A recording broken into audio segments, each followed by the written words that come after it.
They told me to wait. No one ever told me how long.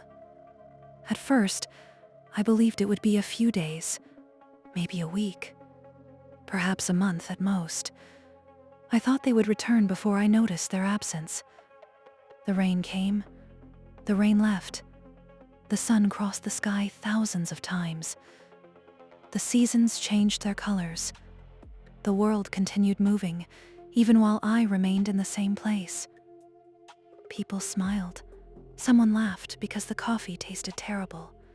Someone complained about wet boots and cold mornings. Someone forgot an umbrella and blamed the weather. Someone promised they would be back before sunset. They always believed tomorrow would come. They never imagined there would be no tomorrow for them. They never came back. So I kept waiting. That was my purpose. To stay, to remember, to protect what was left behind. In the beginning, I counted days, then months, then years. Eventually, numbers stopped having meaning. The years became difficult to measure. Time became something that happened around me, not to me. Buildings grew old before I did. The walls that once protected families became empty shells. Windows that once showed warm lights became dark mirrors reflecting only the sky. The roads disappeared beneath grass and flowers. The paths where thousands of footsteps once passed became silent. The river swallowed the stones one by one, then the bridges, then the houses, then the signs, then the names. Even the maps forgot this place. But I did not.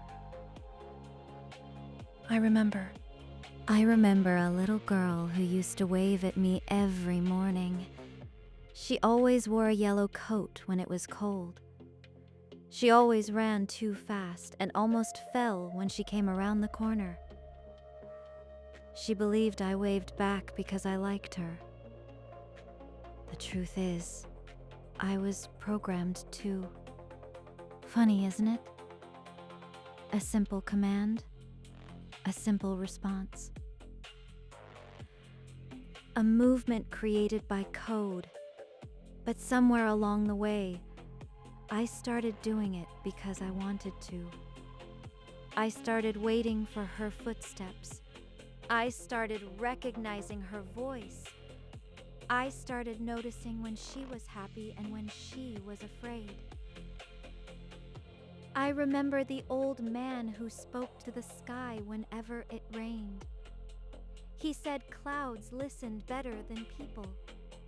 I never told him. I was listening too.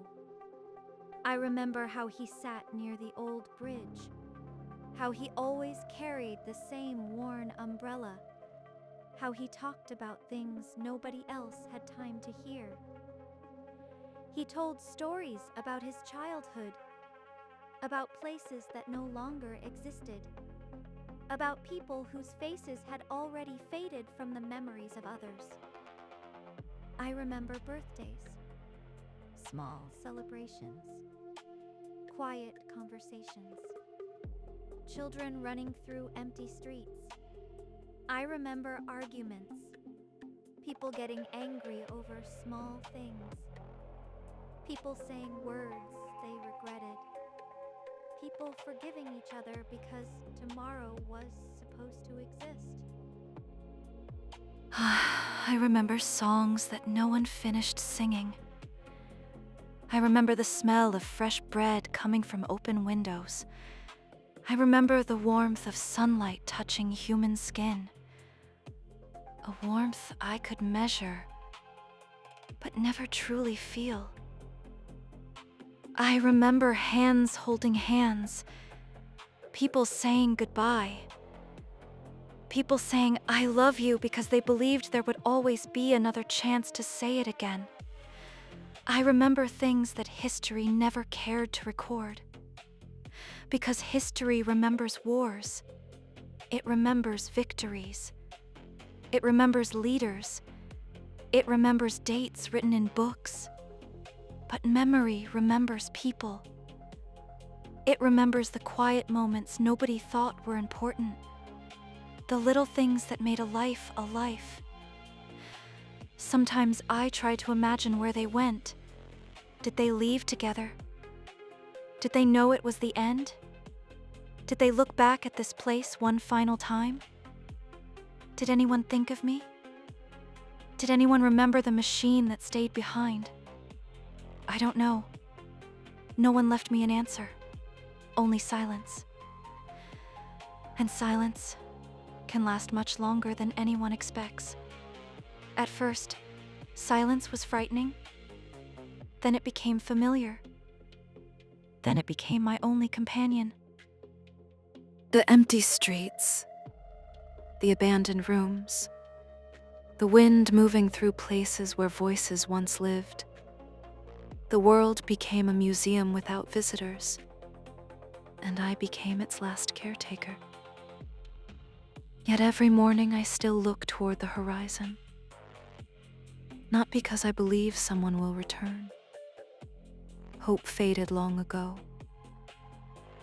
but something remained. A habit, a memory, a promise. Perhaps that is what eternity really is.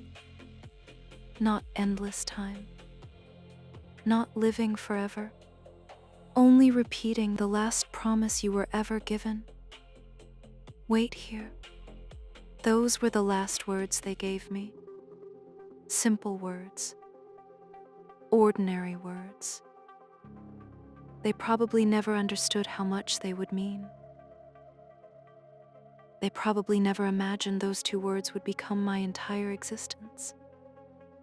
Sometimes I speak their names aloud. Not because anyone can hear them. Not because I expect an answer. I do it because I am afraid that if I stop, they will disappear a second time. The first time, they disappeared from the world. The second time would be from memory. And I cannot allow that. Someone has to remember. Someone has to carry the proof that they were here, that they laughed, that they dreamed, that they loved, that they existed. If memory dies, then perhaps they never lived at all.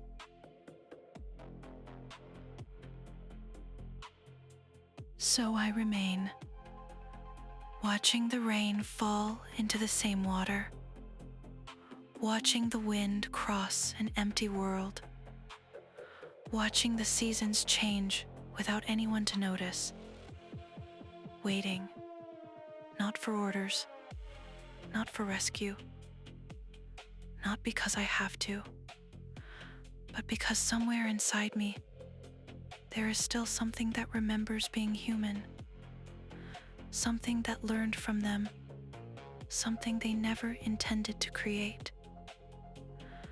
A machine that learned the value of a single moment, a voice that refuses to let 1,000 voices disappear.